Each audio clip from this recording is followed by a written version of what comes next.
effet, la mission, ça fait partie de ma vie. Et moi, je voudrais commencer ce matin par vous partager une parole que j'ai reçue un jour en plein cœur et qui continue d'illustrer ce qu'est la mission, en fait, tout simplement, et ce que cette phrase de retrouver les 99 brebis perdues peut évoquer. C'est dans Saint Matthieu au chapitre 9. Voyant la foule, Jésus fut pris de compassion pour elle parce qu'elle était fatiguée et désemparée comme des brebis qui n'ont pas de berger. Et moi, cette phrase, je l'ai vraiment ressentie dans ma chair quand je dis cette phrase. J'ai comme mal au ventre. Voilà, je ressens cette détresse profonde de nos concitoyens, des gens qu'on peut croiser et qui n'ont pas rencontré Jésus, tout simplement. Et je peux comparer ça, alors comme je suis maman, peut-être que c'est plus facile pour moi, à cette inquiétude de mère qui voudrait que son enfant aille mieux, mais qui est avec et qui ne peut pas faire à sa place. Et pour moi, c'est vraiment d'abord ça, la mission, c'est d'abord ce désir de rejoindre l'autre, d'aimer mon frère, en fait, et vraiment de ressentir tout d'abord cette compassion, qui me donne ensuite cet élan. Et alors cet élan, je voudrais l'illustrer par 3 rencontres que j'ai faites dans la mission, 3 situations un peu différentes.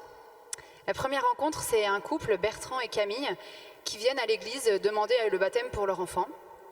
Classique, ils ne sont pas mariés, ils viennent jamais, mais ils ont envie que leur enfant soit baptisé, et donc on les accueille, ils font une préparation baptême classique, mais le couple qui les accueille prend soin de tisser un lien avec eux, et les rappelle régulièrement, les invite à la messe.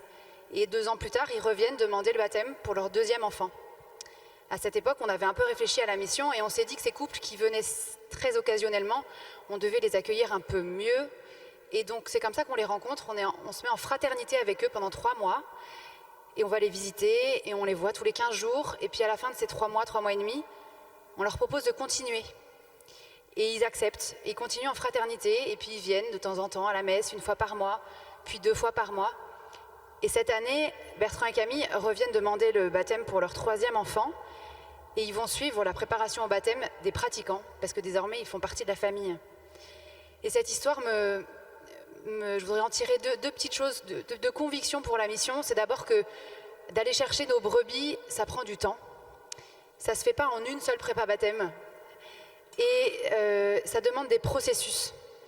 Bertrand et Camille, ils ont eu besoin qu'on les accueille avec leurs propres besoins et qu'on ne leur donne pas la même chose à manger qu'on donne aussi à nos pratiquants. Et voilà, ce temps et ce processus ont permis qu'en 5 ans, ils passent de dehors à dedans et ils vont continuer. Et j'espère par exemple qu'ils pourront se marier à l'église. La deuxième histoire, c'est Fanny, une de mes copines de l'école, une maman de l'école que j'ai rencontrée et avec qui j'ai tissé des liens, j'ai pris du temps. Notre vie est assez différente l'une de l'autre. Elle m'a confié un jour par exemple que sa maman était une sorte de magicienne qui lui avait appris des incantations pour faire dormir ses enfants le soir. Alors moi, quand j'avais appris ça, je lui avais parlé de l'Esprit Saint, de ma foi, de Dieu, etc. Mais voilà, elle savait que j'étais chrétienne, on discutait. Et un jour, on a inventé dans notre paroisse une proposition qu'on a appelée le dimanche autrement. Et donc, je l'ai invitée à venir 1 fois à l'église. Et elle est venue. Et puis, elle est venue un 2e dimanche autrement. Et puis, on lui a parlé d'Alpha. Et elle voulait bien faire Alpha. Sauf que le soir de semaine dans notre paroisse, ça ne lui convenait pas. Donc voilà, j'étais un peu déçue. Et puis les semaines se passent et je la recroise à l'école et elle me dit « Tu sais, j'ai commencé Alpha. » « Ah bon, mais t'as commencé où ?»« Ben j'ai cherché sur internet, il y a une paroisse qui le faisait le jeudi, c'était beaucoup mieux pour moi. Donc elle se fait 30 minutes de voiture pour aller là-bas. Et ce week-end, c'est le week-end sur l'Esprit Saint, je suis hyper contente parce que je vais rencontrer enfin l'Esprit Saint. » Alors cette histoire m'émeut beaucoup parce qu'en fait c'est possible de passer de la magie à l'Esprit Saint. Et que cette relation qu'on a tissée toutes les 2 lui a permis de me faire confiance quand je lui ai proposé de venir au dimanche autrement, puis une 2e fois, puis Alpha. Et que cette conviction profonde que j'ai, c'est que l'évangélisation, c'est d'abord des relations avec des gens, des non-croyants. C'est d'abord des relations vraies, profondes, du temps qu'on passe les uns avec les autres. Et que c'est ces relations-là, vraies et profondes, qui sont le terreau ensuite de l'annonce. Et puis la deuxième chose, c'est la deuxième conviction par rapport à cette petite histoire, c'est qu'il nous faut des outils. Voilà, moi toute seule avec Fanny, ça n'aurait pas donné grand-chose, voilà. Mais il y a eu le Dimanche Autrement, il y a eu Alpha, et que ces outils-là lui ont permis d'aller plus loin. Et puis la troisième petite histoire, c'est l'histoire d'Aurélie. Aurélie, je l'ai rencontrée en évangélisation sur le parvis de notre église un après-midi. Comme d'habitude, ça me gonfle de consacrer une après-midi sur l'évangélisation. On ne voit jamais les fruits. Franchement, les gens, on ne les revoit jamais. Sauf que, elle, je l'ai revue. Et Aurélie, ce jour-là, elle a accepté de me parler. Je lui ai parlé de la Bible, je crois, de comment Dieu nous parle à travers la parole. Et je lui ai donné une petite Bible. Voilà, elle s'est empressée de la mettre dans son sac et de disparaître en se disant « pourvu que personne ne me voie, qu'aucun de mes collègues ne me voie parler à un chrétien ». Et elle repart. Sauf que quelques semaines plus tard, à l'occasion d'un arrêt maladie, elle se pose des questions sur sa vie. Elle revient dans notre église et elle tombe sur un tract Alpha. Alors elle fait Alpha une fois, puis 2 fois, puis 3 fois, jusqu'à 7 fois Alpha. Et aujourd'hui, Aurélie, non seulement elle est devenue disciple de Jésus, mais elle est aussi missionnaire et pasteur pour d'autres brebis, pour aller chercher d'autres brebis. Et cette histoire, évidemment, pour moi, me comble de joie parce que c'est vraiment pour moi un moteur et un argument pour la mission. C'est que oui, l'évangélisation de rue, ça marche. Mais ça, j'en étais convaincue avant que c'était le Seigneur qui s'en servait. Mais Aurélie, elle est devant moi, elle est en chair et en os, je peux la tenir dans mes bras. Et on peut prier ensemble aujourd'hui. Et donc ma conviction d'abord, c'est qu'on peut oser, qu'il faut oser, même si on ne voit pas toujours les fruits. Et que oui, l'évangélisation de rue, ça marche.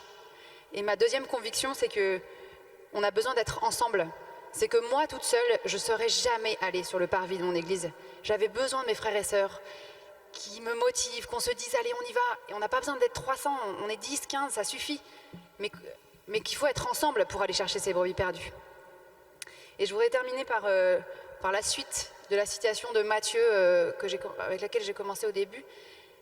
Jésus dit « la moisson est abondante, mais les ouvriers sont peu nombreux.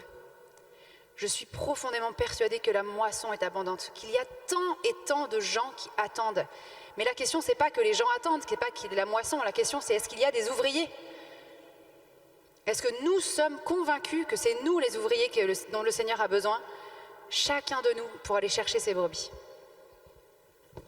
Merci Maëlle, merci beaucoup pour ce témoignage et ces tranches d'évangélisation que tu nous as proposées. Julien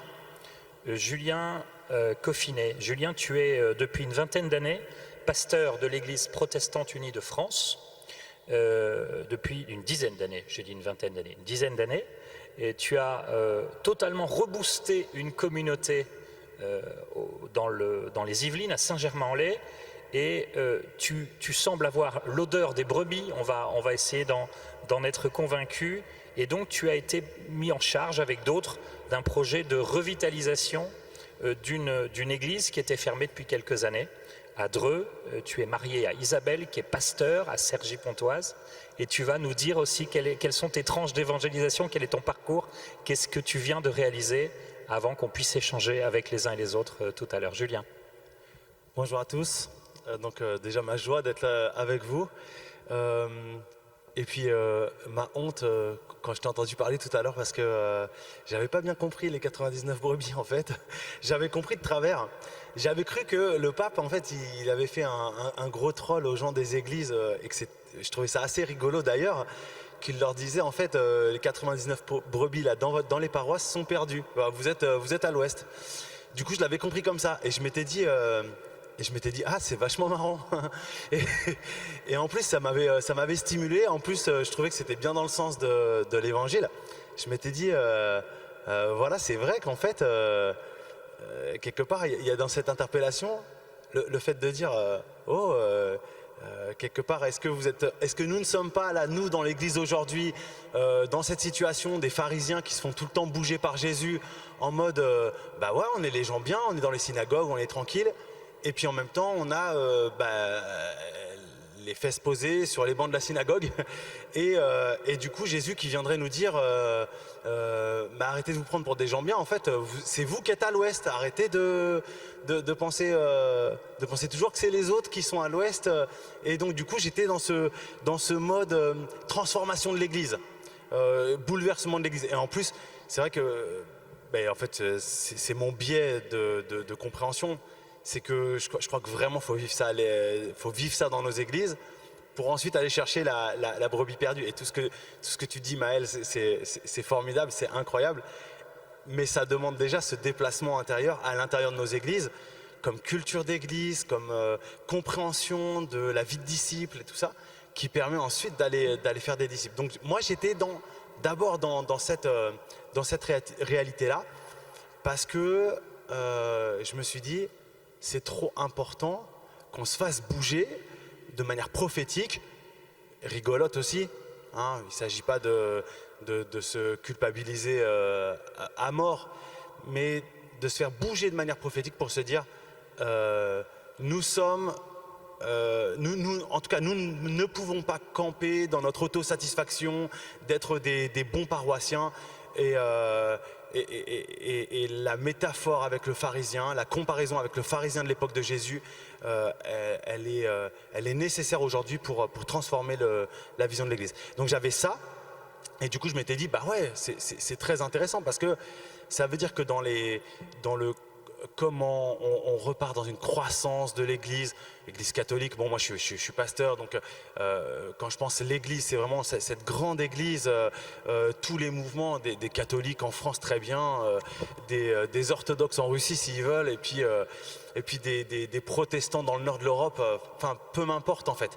La croissance de l'Église, elle passe pas d'abord par déplorer le fait que le monde ait changé, que l'extérieur soit plus difficile qu'avant, que les gens soient imprégnés de laïcité ou de sécularisation, d'athéisme dans leur vision du monde.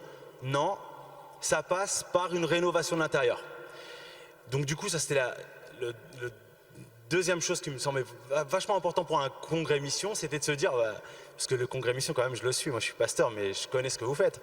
Et je trouve que c'est trop important de s'intéresser d'abord aux causes intérieures et de ne pas se cacher derrière mais ouais, mais moi je suis dans une zone qui a été dépeuplée, les gens ils sont plus chrétiens, voilà.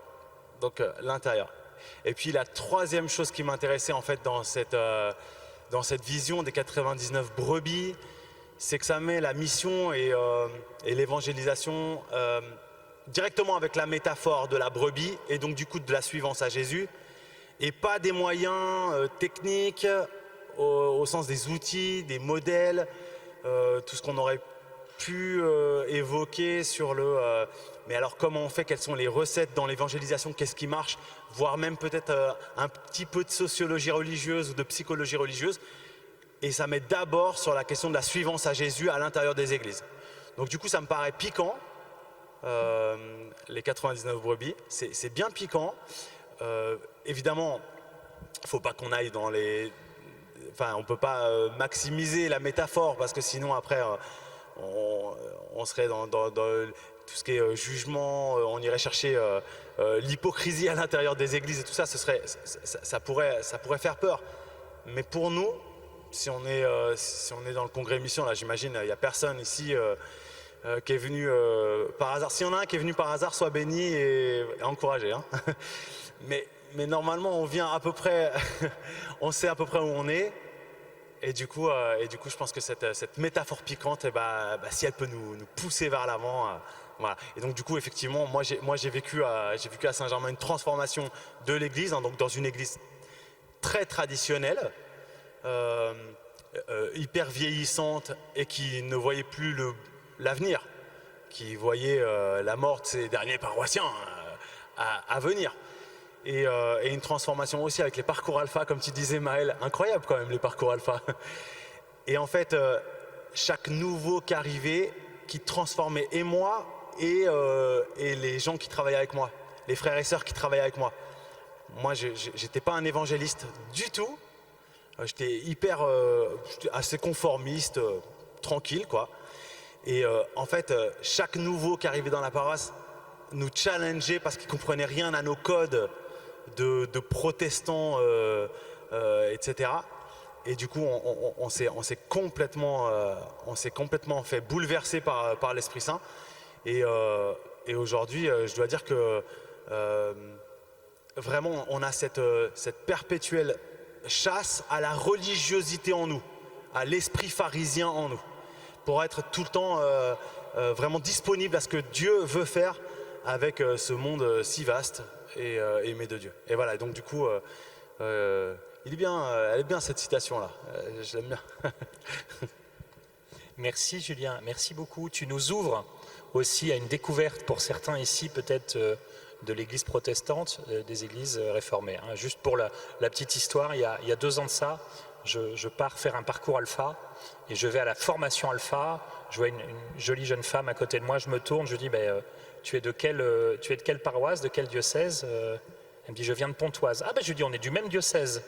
Je suis juste pasteur de l'église à Cergy, donc c'était ton épouse.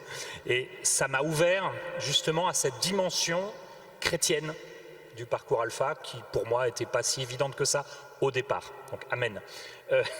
Luc Piellou, tu es prêtre de la communauté de l'Emmanuel, incardiné comme ça se fait dans la communauté pour le diocèse de Rennes. Donc là c'est les brebis à la plage, ou presque.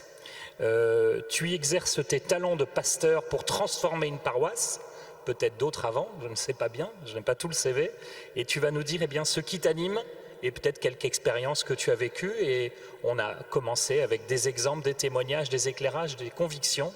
On continue avec ton témoignage. Luc. Oui, bonjour, merci à tous d'être là. Je suis très heureux moi aussi. Alors je voudrais juste vous partager qu'est-ce qui a changé ma vie et peut-être aussi commencer à changer la paroisse dans laquelle je suis depuis quelques années, puisque je commence ma 9e année à Dinard, au bord de la mer, et puis avec quand même pas mal d'autres clochers autour. Quand je suis arrivé curé de cette paroisse, ce que je savais faire, c'était réchauffer et rendre missionnaire, ou en tout cas donner un désir missionnaire aux personnes qui étaient à l'intérieur de la paroisse. Voilà, ça c'est quelque chose que j'avais appris, que je savais faire et qui était super et qui faisait quand même brûler mon cœur, et puis qui faisait naître des belles relations à l'intérieur de la paroisse, des grands désirs. Et puis la 2e année, à Dinard, il y a eu ce fameux texte du pape François, La joie de l'évangile, qui m'a profondément touché, marqué. Dans ce texte que vous connaissez, on en a parlé un peu, le pape François donc invite l'Église à sortir aux périphéries, et à un moment, il parle des différents cercles liés à la vie de l'Église. Il parle du cercle des chrétiens qu'il faut nourrir, qu'il faut réchauffer. Ça, je savais un peu faire. Il parle des chrétiens qui viennent de temps en temps à l'église. On pourrait parler un peu des foules et qui ne se sentent pas encore membres ou qui n'ont pas d'appartenance de cœur. Et puis il parle d'un 3e cercle qui sont les gens qui n'ont jamais entendu parler de Jésus et qui sont éloignés pour plein de raisons, des fragilités, de l'incompréhension, plein de choses. Ces cercles, ils rappellent ce que Jean-Paul II avait expliqué. Et il dit en fait que Jean-Paul II, à un moment, dit mais l'urgence ou la priorité, c'est ce 3e cercle. Et dans ce texte, il y a après une petite parole du pape François qui m'a transpercé, où le pape François dit « Si nous prenions au sérieux ces paroles, que se passerait-il » Et en fait, en entendant cette phrase, je me suis dit en fait, il se passerait un truc dingue. Et en même temps, ça me paraissait complètement abstrait. Et j'avais presque l'impression aussi que dans cette parole du pape François, je ne dis pas qu'il était défaitiste, ça c'est mon interprétation, mais il y avait un peu de dire en fait que se passerait-il, mais est-ce que quelqu'un va le faire? Est-ce qu'il y en a qui vont construire l'Église, construire leur vie à partir des personnes qui sont loin? Et je me rendais compte que en fait ça je ne savais vraiment pas faire, que dans mon agenda je passais mon temps pour les personnes de l'intérieur de l'Église. Un peu plus profondément, je me rendais compte que je ne connaissais a priori aucune structure ecclésiale qui faisait vraiment ça. Voilà. Et en même temps, ça faisait naître en moi un grand désir, et je me rendais compte que dans l'Évangile, c'est ça que Jésus fait. Avec ses apôtres, il n'a pas fait une école, il ne s'est pas mis dans une synagogue pour les enseigner, il n'a pas passé énormément de temps à être simplement avec eux. Tout de suite, dès qu'il les a appelés, il est allé vers les foules, il est sorti, il est allé à l'extérieur, il a rencontré des personnes loin, et c'est ça qu'il leur a enseigné. Et même chez les apôtres, quand on regarde de près, en fait, je pense qu'il n'y avait pas beaucoup de piliers de synagogue. Voilà. Dans les Actes des Apôtres, hein, quand Pierre et Jean, pourtant on pense que Jean est quelqu'un de très formé, on nous dit que le Sanhédrin dit mais ces gens sont sans instruction en accueillant Pierre et Jean. Voilà. Et donc je me suis dit en fait c'est ça que Jésus a fait, comment faire? Et donc j'étais un peu avec un grand désir et en même temps complètement désarmé. Et c'est à ce moment-là que j'ai un ami prêtre qui m'a dit mais tu devrais lire un bouquin d'un pasteur baptiste qui s'appelle Rick Warren, qui est un pasteur américain. Et plutôt que de lire des thèses sur l'évangélisation, etc., ça vaut plutôt le coup de regarder une expérience de quelqu'un. Et je t'invite à lire ce livre qui s'appelle Une église motivée par l'essentiel. Et donc j'ai lu ce livre. Et en lisant ce livre, j'ai été rempli d'une grande joie parce que je me suis dit, ah bah ça y est, je connais une personne au moins qui depuis 40 ans a construit son église à partir des gens qui sont à l'extérieur. Et voilà, en lisant ce livre, ça m'a donné d'abord une grande joie parce que je me dis ça y est, je connais au moins une personne qui l'a fait. En plus, coup de chance, c'est pas un catholique, donc je vais pas pouvoir faire du copier-coller. Il va falloir que j'assimile, qu'on travaille, ça va pas être juste, copier une méthode ou des outils.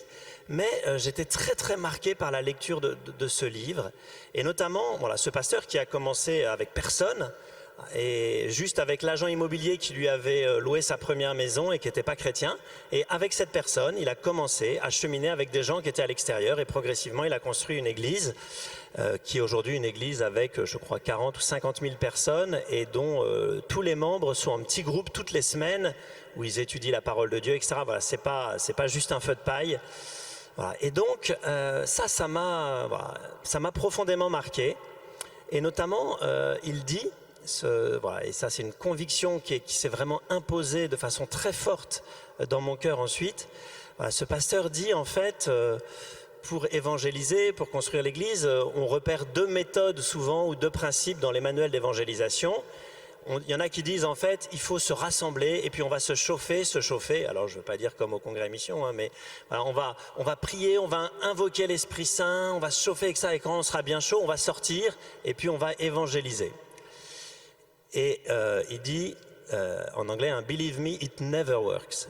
Croyez-moi, ça ne marche jamais. Parce qu'en fait, quand on se chauffe, on est tellement bien ensemble, on se met tellement à construire ensemble des codes, des manières d'être, etc., que c'est très très difficile de sortir.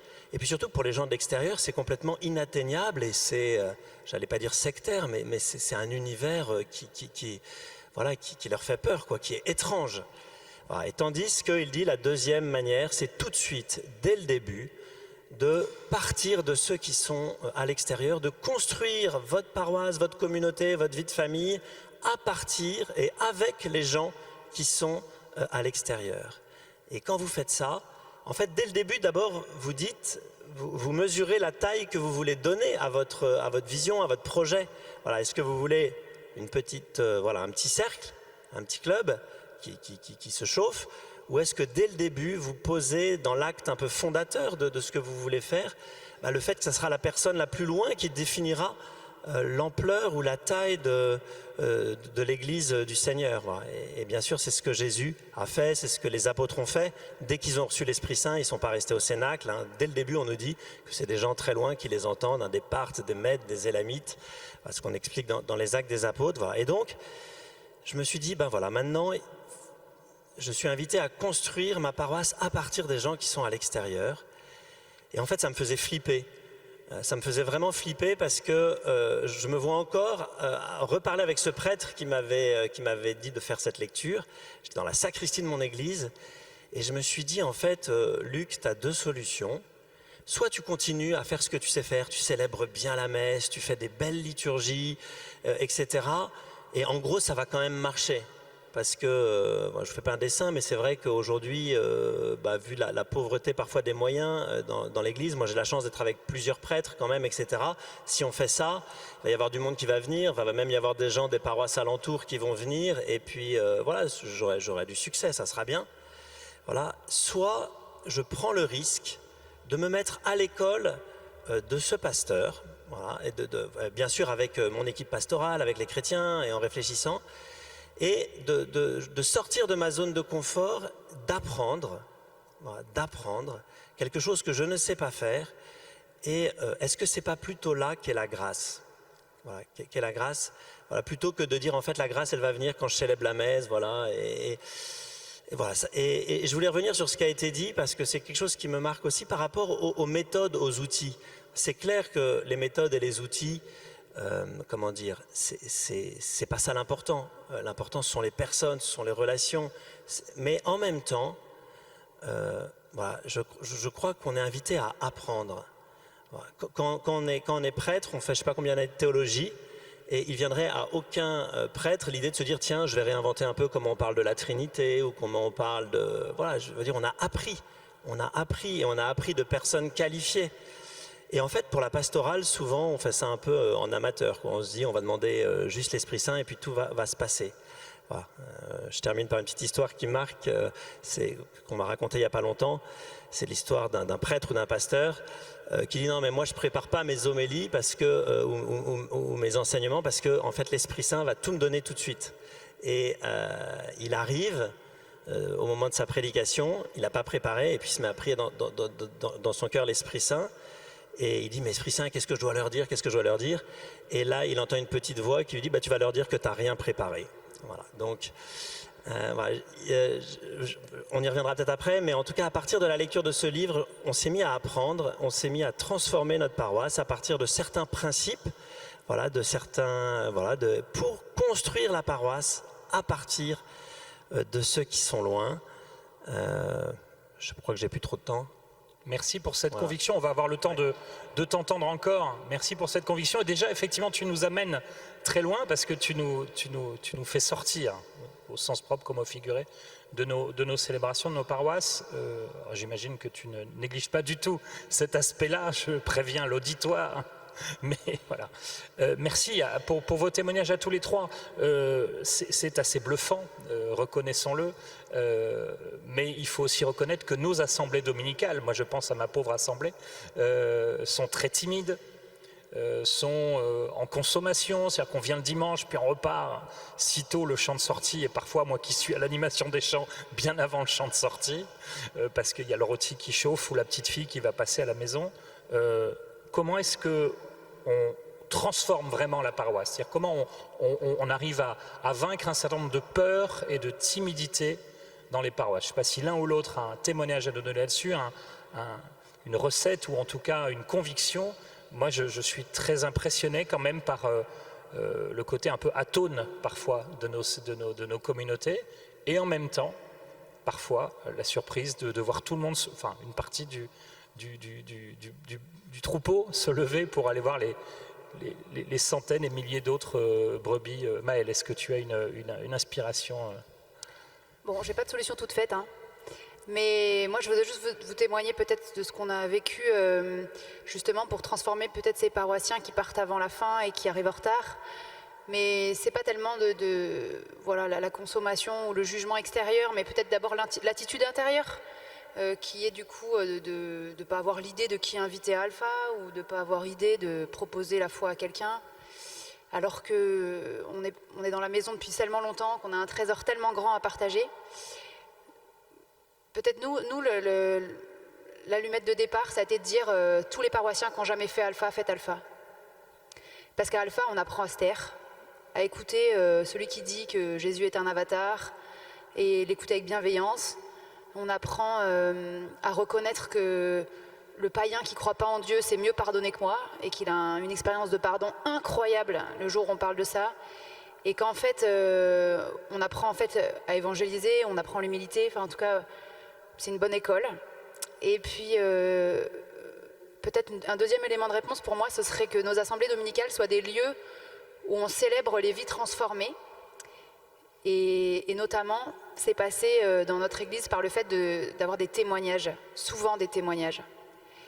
Des témoignages pour illustrer un point de l'homélie, des témoignages parce qu'on a un nouveau catéchumène qui arrive et qu'on va lui demander comment tu as rencontré Jésus. Et qu'en le préparant, bien sûr, ça se travaille. C'est pas, voilà, on ne vient pas déverser un flot de paroles, on le travaille, on l'identifie, comment le Seigneur a travaillé nos cœurs.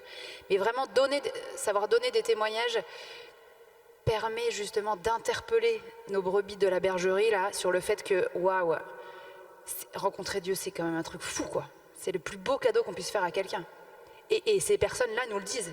Vous vous rendez pas compte, ma vie a changé. Voilà.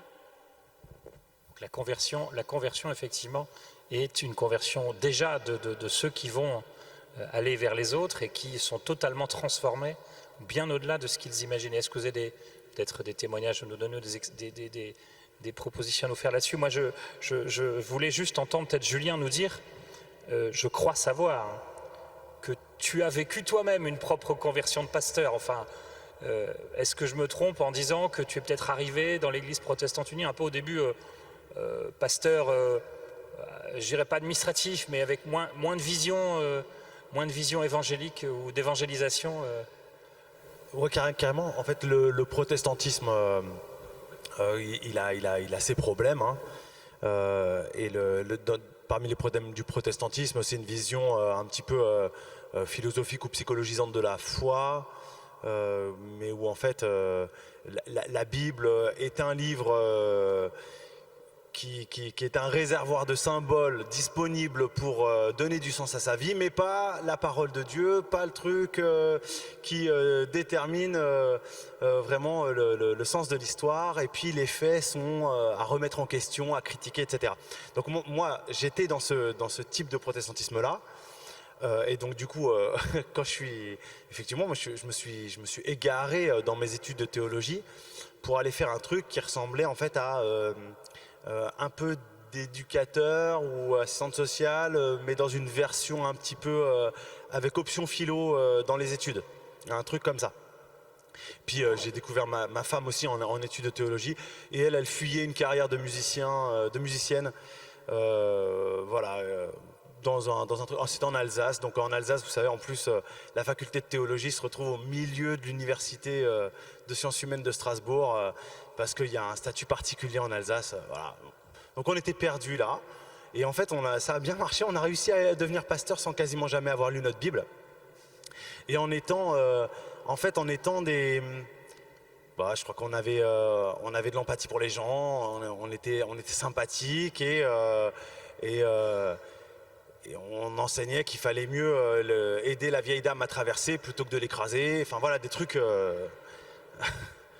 normaux. Qu'est-ce qui s'est passé alors?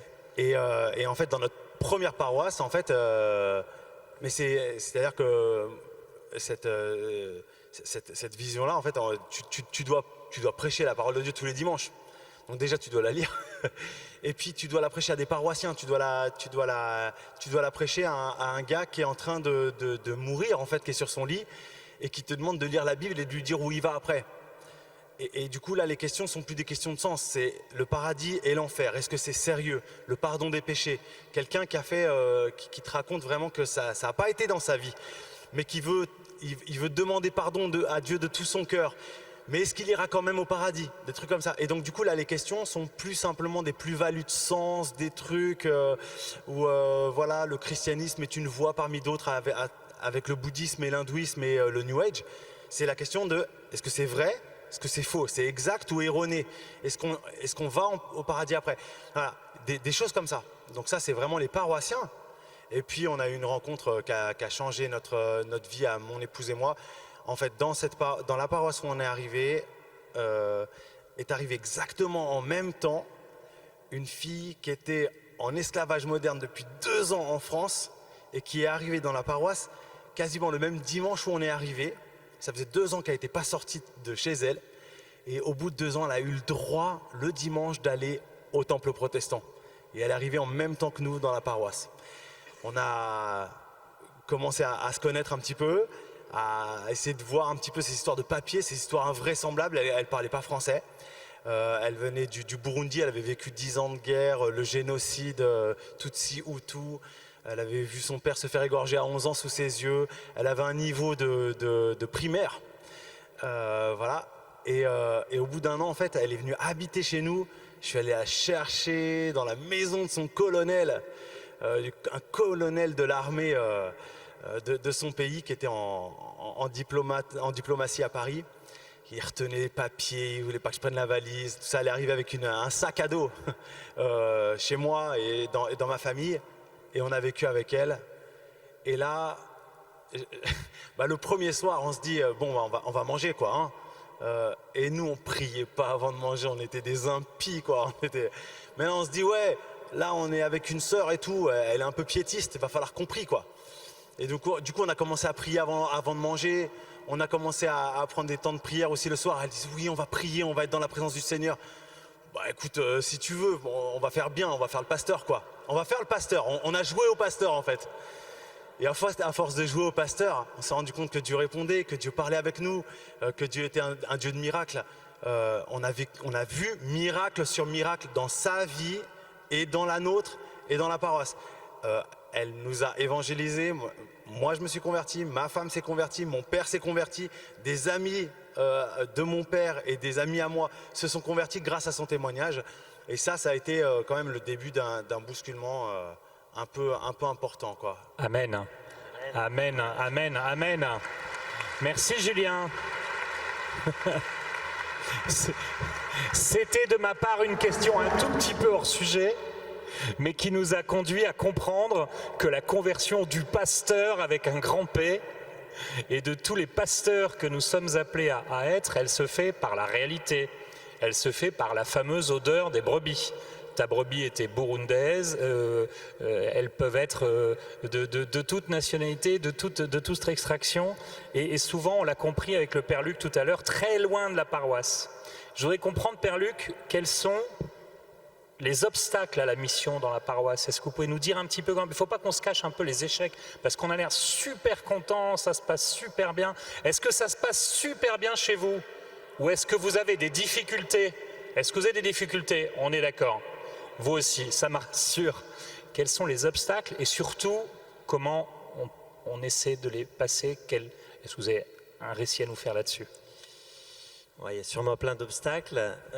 Le premier obstacle, je vais être un peu provoque, que je vois, c'est que lorsque l'on se convertit au Christ, très vite, et c'est super dans un premier temps, on oublie comment ceux qui ne connaissent pas Jésus pensent. Et on entre dans une vie nouvelle, dans un monde nouveau, et ça c'est extraordinaire.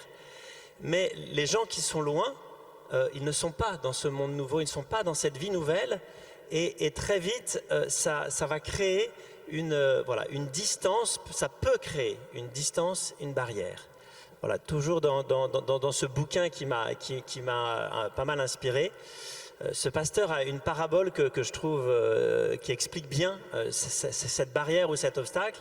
Il donne la petite parabole, il dit que son père était le meilleur des pêcheurs à la ligne qu'il connaissait, parce que, dit-il, mon père pensait comme les poissons. Et donc mon père, il savait à telle heure du jour que tel poisson, il avait envie de ça, il avait besoin de ça, c'est ça qu'il cherchait. Et alors mon père se décarcassait pour se faufiler entre les grandes herbes, etc., pour être avec le bon appât, à la bonne heure du jour, au bon moment, avec la bonne ligne pour pouvoir pêcher le poisson. Vous savez, en plus, pêcher le poisson, c'est quand même une image un peu évangélique, hein, c'est la mission. Et il dit que contrairement à son père, lui, il est un très mauvais pêcheur, parce que quand il va à la pêche, il y va pour faire ce qu'il aime, ce qu'il a envie de faire, et donc il lance sa ligne en fonction de son envie, de son besoin à lui du moment, etc. Et bon, il n'y a aucun poisson qui vienne. Et il dit, en fait, la plupart des églises, on fonctionne comme ça. C'est-à-dire que nos programmes, nos activités, nos propositions, en fait, ce sont celles que nous, on aime, nous, on comprend, nous, on a envie, mais on ne pense plus du tout comme ceux qui sont loin. et qui recherche, voilà, et qui pense d'une autre manière. Et donc, il dit, c'est vrai qu'un jeune converti, voilà, parmi nous, on a tous été sans doute un jour jeunes convertis, quand on fait une expérience très forte du Christ, on se rend compte qu'en l'espace souvent de 2-3 mois, tous nos désirs, tous nos centres d'intérêt, il y a énormément de choses qui changent, et en quelques mois, on a oublié comment est-ce qu'on pensait avant, qu'est-ce qui nous attirait, qu'est-ce qu'on cherchait avant. Voilà. Et donc, je crois que c'est le principal obstacle pour le pasteur, mais pour chaque paroissien, pour chaque chrétien. Quand on s'est converti au Christ, il y a une deuxième conversion à vivre, qui est de se convertir à nouveau, j'allais dire, au monde, c'est-à-dire aux personnes qui sont loin. Et ça, c'est la conversion que Dieu lui-même a vécue. Dieu, en fait, eh bien, il est descendu. Il a fait je crois qu'on m'a dit que c'était le thème du congrès mission, à lui de condition divine, ne retint pas jalousement le rang qu'il égalait à Dieu, mais il s'est abaissé, il s'est même anéanti en prenant la forme, la condition d'esclave, devenu semblable aux hommes. Voilà, et c'est pourquoi Dieu l'a exalté. Et donc, c'est vraiment le principal obstacle, c'est comment se convertir aux personnes qui sont loin pour comprendre, c'est l'odeur des brebis, pour comprendre qu'est-ce qu'elles cherchent, ce dont elles ont besoin. Voilà, Dieu, il a fait ça. Dans l'Ancien Testament, c'est dingue. Voilà, il a épousé même les désirs ambigus du peuple. Par exemple, à un moment, le peuple veut un roi et Dieu ne veut pas qu'ils aient droit parce qu'ils disent, quand ils demandent un roi, en fait, ça veut dire qu'ils ne veulent pas que je règne sur eux. Et il va quand même accepter de leur donner un roi et à travers ça, il va créer un chemin pour progressivement les amener jusqu'à lui. Et donc, le principal obstacle, c'est que ce que l'on fait, ce que l'on donne dans nos églises, c'est pour les gens de l'intérieur, c'est pour les gens qui sont convertis. Mais il y a très peu, alors il y en a quelques-uns, on a parlé d'Alpha, Maël a parlé tout à l'heure des dimanches autrement, nous on a fait quelque chose un peu semblable sur notre paroisse, c'est-à-dire d'avoir régulièrement des activités où toute la paroisse, tous les chrétiens ont construit quelque chose en ayant pris le temps d'abord d'aller rencontrer les gens qui sont loin pour comprendre qu'est-ce qu'ils cherchent, ce dont ils ont besoin et pour faire des choses régulières qui soient une marche accessible. Voilà. Et la messe, les sacrements, c'est pas la première marche accessible.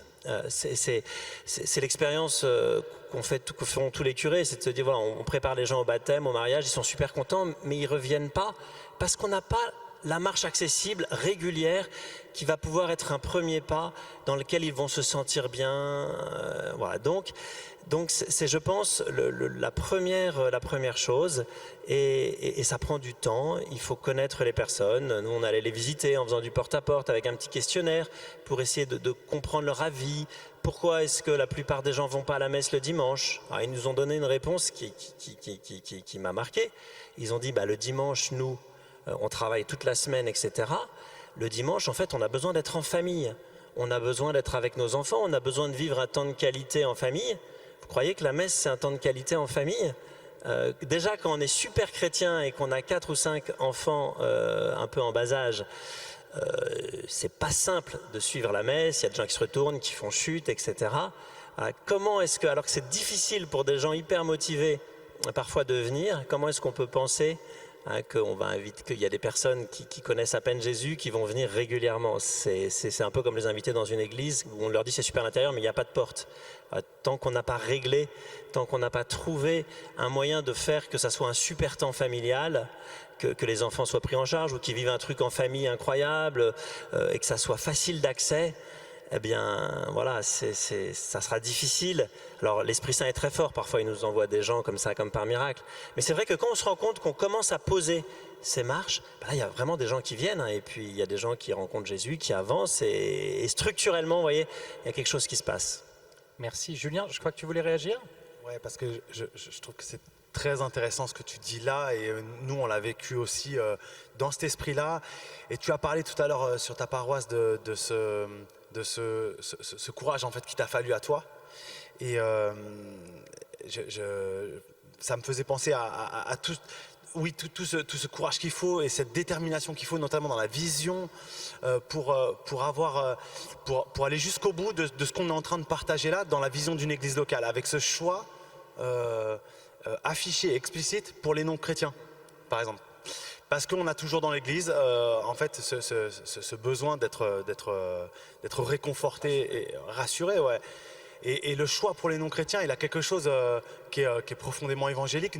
Nous, on l'a exprimé comme ça à Saint-Germain, sur toutes les histoires culturelles de l'Église, le style de la musique, le style même le style de l'Église.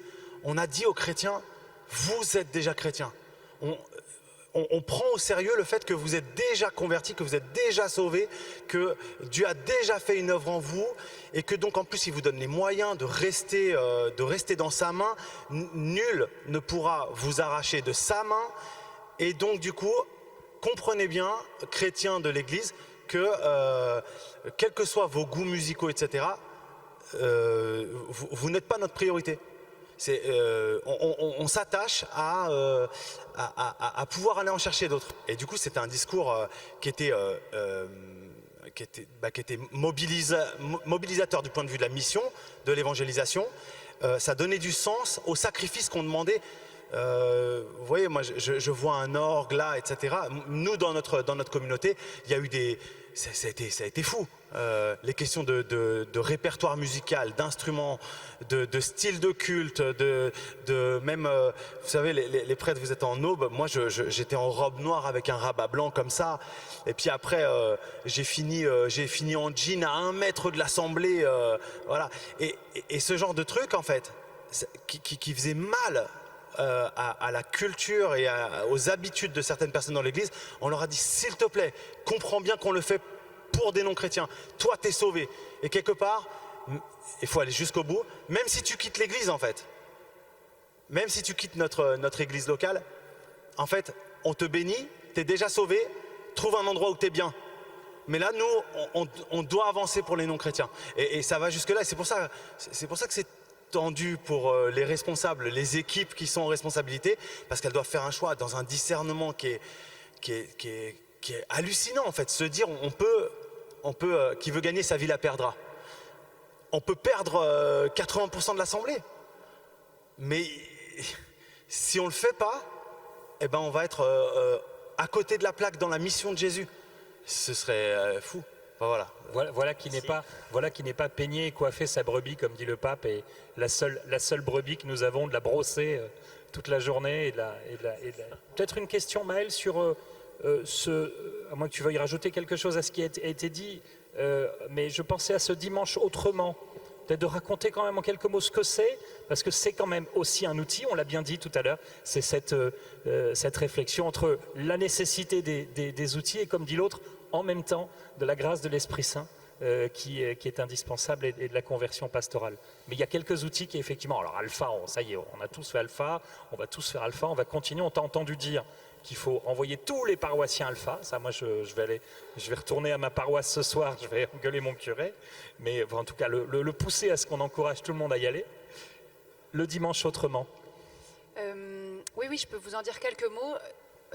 On a donc réfléchi à se demander quelle était cette première marche qu'on pourrait proposer et qui soit un temps, une fois, pas obligé d'être suivi d'un autre parcours, voilà, on puisse venir comme on est. Et donc on a mis en mode brainstorming plein de post-it sur un grand papier avec qu'est-ce qu'il faudrait. Donc il en est sorti de la convivialité, du café, jus d'orange, un super service accueil. Il en est sorti de la musique contemporaine, donc en effet un groupe avec batteur, chanteur, voilà, une sorte de pop louange si on veut utiliser notre jargon à nous, mais qui ressemble un peu en fait à la musique qui passe à la radio, quoi, la pop, mais sauf que c'est des paroles chrétiennes. On en a tiré aussi le fait qu'il fallait des témoignages de vie transformée. Et puis, pour moi, le nœud, c'était de se dire, pour Rick Warren, c'est facile chez les Américains, ils partent de la Bible et ils descendent ce que la Bible veut dire pour aujourd'hui, ça marche. Les Américains, ils sont OK avec ça. Nous, on a essayé de penser brebis et de se dire, en fait, nous, si on parle de la Bible à nos contemporains, au moment où on prononce ce mot, ils se tournent et ils s'en vont. Ou alors ils sont un peu curieux et ils nous écoutent poliment. Et donc il faut qu'on parte de sujets qui les concernent et qu'on commence pas par dire Dieu dit, il y a écrit dans la Bible, je crois, enfin ça.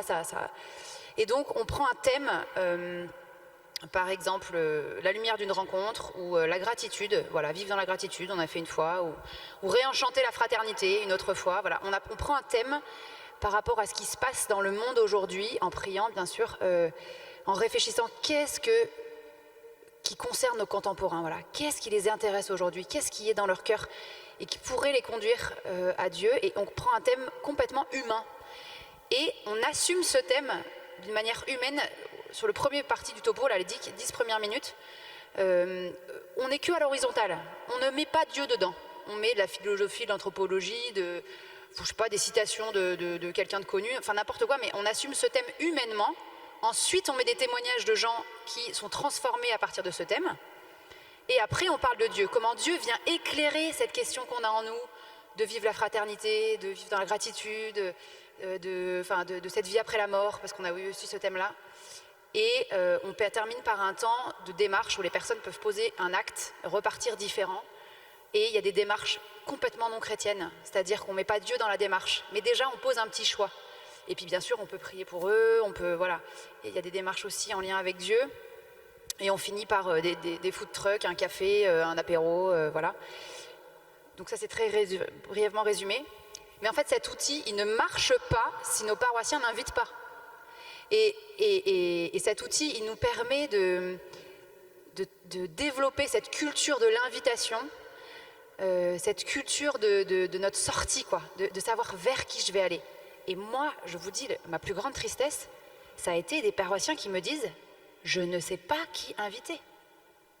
Je ne sais pas qui inviter. Ce n'est pas possible que des chrétiens disent ça. » Et je te rejoins quand tu disais, Luc, quand on est converti, mais ça marche aussi quand on est chrétien depuis des années, très rapidement, on invite des chrétiens, on mange avec des chrétiens, on part se balader, on va en vacances avec des chrétiens. Et bien sûr qu'on a besoin de gens comme nous et qu'on a besoin de se retrouver ensemble. Mais en fait, c'est dramatique. Et je crois, moi, c'est vraiment ma conviction profonde que l'évangélisation, cette culture des brebis, en tout cas pour nous les laïcs, qui ne pouvons pas forcément toujours changer notre culture de paroisse, faire une vision et tout ça, on est invité à cette éthique de la relation, de choisir, de soigner nos relations avec les non-croyants. Et pour moi, ça a été une vraie conversion de choisir de passer du temps, d'aller toujours chez la même coiffeuse. Parce que si un jour je veux lui donner mon témoignage et je veux l'inviter au dimanche autrement, il faut qu'on soit en relation, qu'elle me connaisse, que je l'ai écoutée. Et donc ma coiffeuse, oui, je lui ai fini par lui donner mon témoignage et oui, je l'ai invitée au dimanche autrement. Mais c'est pareil pour l'entraîneur de foot de mes gamins. Si l'entraîneur de foot, je lui largue toujours mon enfant, je repars et puis je lui dis bonjour et merci, je ne pourrai jamais l'inviter au dimanche autrement. Sauf que, oui, un jour je l'ai emmené, je me suis intéressée à sa vie, qu'est-ce qu'il fait le week-end, il est toujours pris, ah oui, c'est vrai, zut, avec le foot, il y a un samedi matin, le dimanche matin, et quand est-ce qu'il pourrait, et qu'est-ce qu'il croit en Dieu, et un jour, oui, mon fils lui a amené une invitation dimanche autrement, il a été hyper touché, il l'a remercié, mais moi jamais de ma vie je pouvais penser ça. Voilà, l'entraîneur de foot, la coiffeuse, mon producteur de viande, je l'ai invité au dimanche autrement, mais parce que j'ai choisi d'aller au marché, de discuter avec lui, d'être concernée par comment il nourrit ses porcs, qu'est-ce qu'il fait, quelle est sa vie. Et puis un jour, je l'ai invité au dimanche autrement. Voilà, cette éthique du lien. C'est nous les laïcs qui sommes peut-être plus souvent en contact avec le monde, qui pouvons aller les chercher ces brebis.